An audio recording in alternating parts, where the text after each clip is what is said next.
আছো?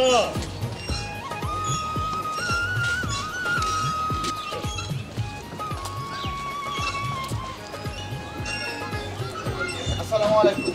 ওয়ালাইকুম সালাম। ভালো আছেন আপনি? হ্যাঁ ভালো আছি সদর। জি বাবা মিন্টুরি দেখছো? মিন্টু রে তো দেখলাম, ওই বাগানের ধারে গেছে। বাগানের ধারে? ও আচ্ছা আচ্ছা, বুঝতে পারলাম। ইদানিং ওরে বাড়িতে পাই না। আচ্ছা বাবা তুমি থাকো তাহলে। আসসালামু আলাইকুম চাচা। ওয়ালাইকুম সালাম।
মিয়া কিছুদিন ধরে দেখতাছি আপনি আমার পিছু নিছেন, কি সমস্যা? আমাকে তুমি চিনতে পারছো না? হ্যাঁ চিনি, আপনি আমাদের মাতাব্বর চাচার ছেলে। হ্যাঁ কিছুদিন হয়েছে আপনি ঢাকা থেকে আছেন। বৃষ্টি, তাহলে তো তুমি আমাকে চিনতেই পারছো। আমি তোমাদের গ্রামের মাতাব্বর চাচার ছেলে। হ্যাঁ চিনি। আচ্ছা বলেন তো আপনি আমার পিছু নিছেন কে? বৃষ্টি, পিছু নিয়েছি এই জন্য যে আমি সত্যিই তোমাকে অনেক ভালোবাসি। আচ্ছা আপনি কি আমারে চিনেন? হ্যাঁ বৃষ্টি। আচ্ছা আপনি আমারে চিনেই থাকেন তো এরকম প্রস্তাব দিতেছেন কে? আমরা হইতে গরিব মানুষ। তাছাড়া আপনার বাবা এই গ্রামের মাতাব্বর আর আমার বাবা হয়েছে কৃষক। তাতে কি হয়েছে বৃষ্টি? সেটা কি আপনি বুঝেন না? আমরা সাধারণ গরিব ঘরের মানুষ। গরিবরাও তো মানুষ। তাহলে কি বৃষ্টি, গরিবদের কি ভালোবাসা হয় না বৃষ্টি? না, কোনোদিনও হয় না। হয় বৃষ্টি, কেন ভালোবাসা হবে না? গরিবরা কি মানুষ না? গরিবরা কি ভালোবাসতে জানে না? আমি তোমাকে খুব ভালোবাসি বৃষ্টি। আমি ধনী গরিব মানি না বৃষ্টি। ধনী গরিব দিয়ে ভালোবাসার কোনো অমিল হয় না বৃষ্টি। ভালোবাসা, গরিব দুঃখীর পার্থক্য আমি বুঝি। আমি তোমাকে ভালোবাসি, এটাই ফাইনাল। এর আগে পরে কোনো কথা নেই। হ্যাঁ বৃষ্টি। সত্যিই কি মিন্টু তুমি আমাকে এত ভালোবাসো? হ্যাঁ বৃষ্টি, তোমাকে আমি আমার জীবনের চেয়েও বেশি ভালোবাসি।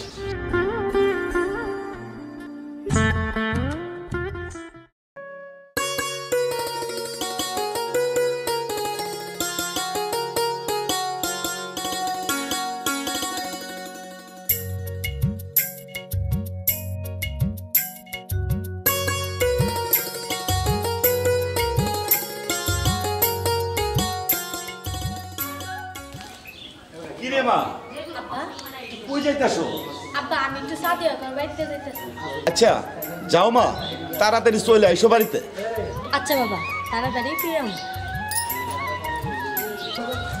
দেখতে দেখতে মেয়েটা বড় হয়ে গেল। দেখে শুনে একটা ভালো জামাই দেখে বিয়ে দিতে পারলে তা আমার ভালো হইতো।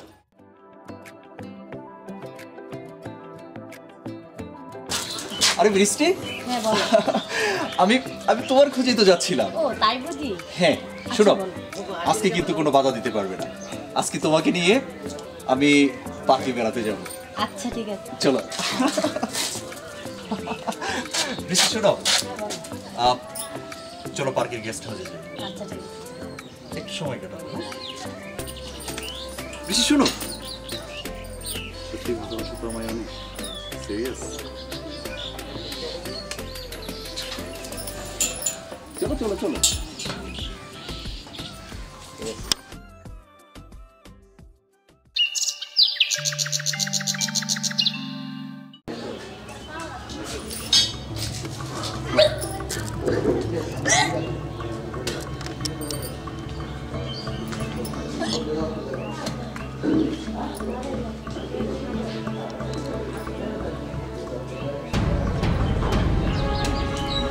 আর কি হয়েছে রে তোর মা? ছোড়ের বাচ্চা কে কে তোরে তো বড় সর্বনাশ করলো রে বাবা। এখন আমি এই সমাজে মুখ দেখাইবো কেমন করে রে বাবা? হততারি তুই কার পাপের বোঝা দিছস বল।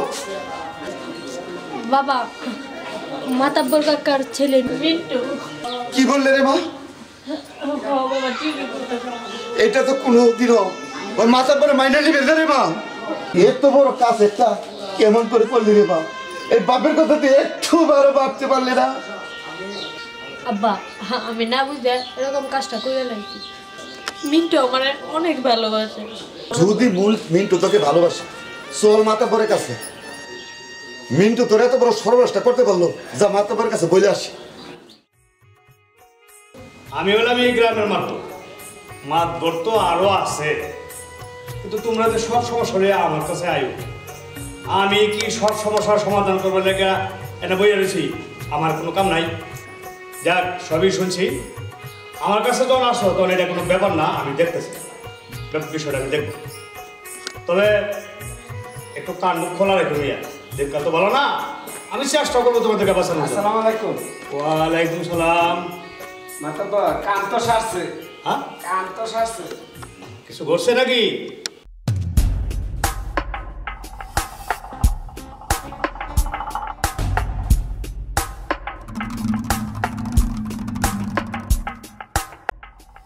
আসো, আসতে দে। আমি হইলাম গিয়ে এই 22 গ্রামের মাতবর, আর আমার কাছে যখন আইতেছে তোর এটার বিহিত ব্যবস্থাটা কেমনে করে দেখ। আমার লাগে এটা কোনো ব্যাপার না, আগে আসতে দে। মাথা বসা না, কিছু হয় নাই। আচ্ছা আচ্ছা, তোমরা একটু যাও, আমার একটু একা থাকো তো, আমি এটা একটু পরে করতেছি। তোমরা যাও তো। ঠিক আছে যাও। আসসালামু আলাইকুম। ওয়ালাইকুম সালাম। হুজুর, আপনার কাছে একটা আর্জি নিয়ে আসছি। কিসের আরজি? মাদুর সাহেব, এই যে আমার মেয়ের সাথে আপনার ছেলের সম্পর্ক আছে। ওরা একজন অপরজনকে ভালোবাসে। আমার মেয়ের পেটে বাচ্চা। কি কইলা মেয়ে? তোমার মেয়ের পেটে আমার ফলার বাচ্চা? ফাইজলামি করতেছো নাকি রে? এইসব কি কর? এই মিয়া, তোমার কি মাথা নষ্ট হয়ে গেছে নাকি? হ্যাঁ, তোমার এই নষ্ট মেয়ে নিয়ে দেখছি খুব জোর তরঙ্গ বাজাইছ। তোমার মেয়ে এই পাড়ায় যা খুশি তা কইয়া বেড়ায়, এই খবর কেন জানি না? আমার ফুলার নামে তুমি কত নিয়ে আইছো? না জি, ফাইজলামি করো মিয়া। যাও, এই সব কথা নিয়ে আমাকে সাহেবা। তোমার মেয়ের পেটে কার না কার বাচ্চা, এই দোষ তুমি আমার ফুলার নামে দিতেছ।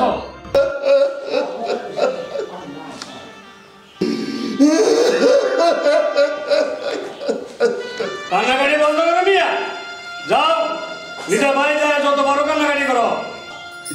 না আমার বাচ্চাটা এই কথা কয়। আপনার ছেলে আমার ভালোবাসে, আমি আপনার ছেলের ভালোবাসি। আমাদের ভালোবাসার ফসল এটা, এই কথা কয়েন না। চুপ করো মিয়া। সারো সারো, পাও সারো। আপনার বুলারে ডাকতেন, আপনার বুলারে ডাকতে দেখা। আরে আমার ফুলার হইতেছে কেন? আমার ফুলার আমি চিনি না। আরে আমার ফুলার চরিত্র ফুলের মতো পবিত্র। এই মিয়া, আমি কি করলাম কানে ঢুকো না? এই তোমার নষ্ট মেরে নিয়ে যাও। যদি পারো কোনো নার্সিং হোমে যাইয়া এটা নষ্ট করে ফেলা। না না না, মা কথা এই কথা কয়েন না। আমাদের ফসল এটা কি কইতাছেন আপনি? তোমার কথা যদি মিথ্যা প্রমাণ হয় না, তাইলে কিন্তু তোমার কঠিন শাস্তি হইব। ডাকবো আমার ফুলারে। আপনার বুলারে ডাকতেন। ডাইকা তুমি তুমি মিন্টুর কাছে গিয়ে শুনি। বাবা, আপনি আমার ডাকছেন? তুই কি করেছিস? ওরা কি কইতাছে? না বাবা, আমি তো এদেরকে চিনি। বলে মিয়া, কোন বাবা মিটু আমি আগেই কইছিলাম প্রধান হইতেছে ওই মেয়ের পেটে নাকি তোর বাচ্চা শুনছ শুনছ করে মিয়া কি বলো বাবা এরকম বিখেরি ছোট লোকের সাথে আমার সম্পর্ক হবে তুমি এটা ভাবলে কি করে আমি তো তোমার ছেলে আমি মাতাব্বরের ছেলে হয়ে এরকম ভিখারি ছোট লোকের সাথে আমার সম্পর্ক হবে এটা কখনো মেনে নেওয়া যায় বাবা ওরে মিয়া তুমি সত্যি কথা কও তুমি সত্যি কথা তুমি আজকে মিয়া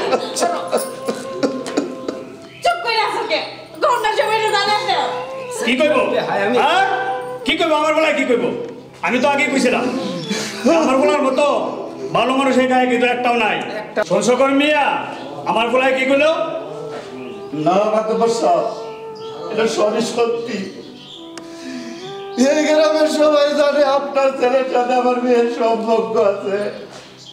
শোনো করে মিয়া যাও এখনো সময় আছে তোমার মেয়ের রেয়া সম্মান থাকতে থাকতে বিদায় যাও মাতব্বর সাহেব আপনি তো আপনার বিদায় করে দিচ্ছেন আপনার ছেলের প্রমাণ কিন্তু আমার মেয়ের পেটে আছে আমরা কিন্তু আইনের আশ্রয় নিব। মাতাব্বর সাহেব আপনার ছেলের সঙ্গে এই মেয়ের সম্পর্ক এই 7 গ্রামের মানুষ সকলেই জানে তুমি আবার কি কইতেছ মিয়া বলতে চাচ্ছি আপনি যদি এটা সুষ্ঠু একটা সমাধান না দেন আপনার কিন্তু ইজ্জত থাকবে না আপনি এই গ্রামের মাতাব্বর 7 গ্রামের মানুষ সকলেই জানে আপনার ছেলের সঙ্গে এই মেয়ের সম্পর্ক আছে আপনি একটা সুস্থ সমাধান দেন মাতাব্বর সাহেব নইলে কিন্তু আমরা এলাকাবাসী মিলিয়া আপনার বিরুদ্ধে আইনগত ব্যবস্থা নিব এ মাতবরের বিরুদ্ধে মাতব্বর সাহেব ব্যাপারটা মান্য নেন না হলে কালকা কোমরে দড়ি বাঁধে নিয়ে আইনের লোকে লয়ে যাব ব্যাপারটা কিন্তু ভালো হইব না দেখেন চিন্তা ভাবনা করে দেখেন করিম চাচা আমরা সকলেই মিলিয়া চলো আমরা যাই আমরা আইনের আশ্রয় নিব এই মাতাব্বরের বিরুদ্ধে এই মাতাব্বরের কাছে আমরা ন্যায় বিচার পাইছি না চলো করিম চাচা যাই তাই চলো বাজান আমার থানায় নিয়ে চলো। দাঁড়াও ওসমান মিয়া এত রাগ করতেছ কে মিয়া দাঁড়া পরে এইদিকে আহ রাগ বললে হইব আমি এই গ্রামের মাতবর তোমরাই তো বানাইছো বুঝতে পারছি বলটা আসলে আমার ফলা এই করছে যাক পোলাভার মানুষ তোমারও কষি মাইয়া বলবানতে যাই হয়েছে আমি বিষয়টা বুঝছি এই বাইশ গায়ে আমি মাত ধরি করি অনেক নিজের বিচার যদি আমি নিজে করতে না পারি তাহলে লোকে মন্দ বলবো এটাই স্বাভাবিক যাক ওসমান মিয়া পরিমাস থেকে আমার বিয়াই তার মাইয়া রে আমার ফলার বউ হিসেবে মাইনে নিলাম এটা নিয়ে আর বেশি মাতামাতি করিও না আজ থেকে করিমের মাইয়া আমার ফলার বউ আইন টাইনের দরকার নাই মাতবরিটা আমি করে দিলাম তোমরা সন্তুষ্ট তো সন্তুষ্ট করিম হ্যাঁ আমি সন্তুষ্ট। সন্তুষ্ট হ্যাঁ আমি সন্তুষ্ট। আচ্ছা ঠিক আছে মিন্টু যা বৌমানে নিয়ে করে দা আমি এই গায়ে সকলের দাওয়াত দিয়া একবারে আনুষ্ঠানিকভাবে তোদের বিয়ের কাজ শেষ করবো ঠিক আছে নাম করে আমাদের বিয়ে হবে। মাতাব্বর সাহেব এখন আপনার কাছে আমরা ন্যায় বিচার পাইলাম আমরা এলাকাবাসী সন্তুষ্ট আপনার বিচারে আচ্ছা তোমরা সন্তুষ্ট হইলে আল্লাহ সন্তুষ্ট হইব দোয়া করবি আমার লাগিয়া আর আমার ফলা বউর লাগিয়া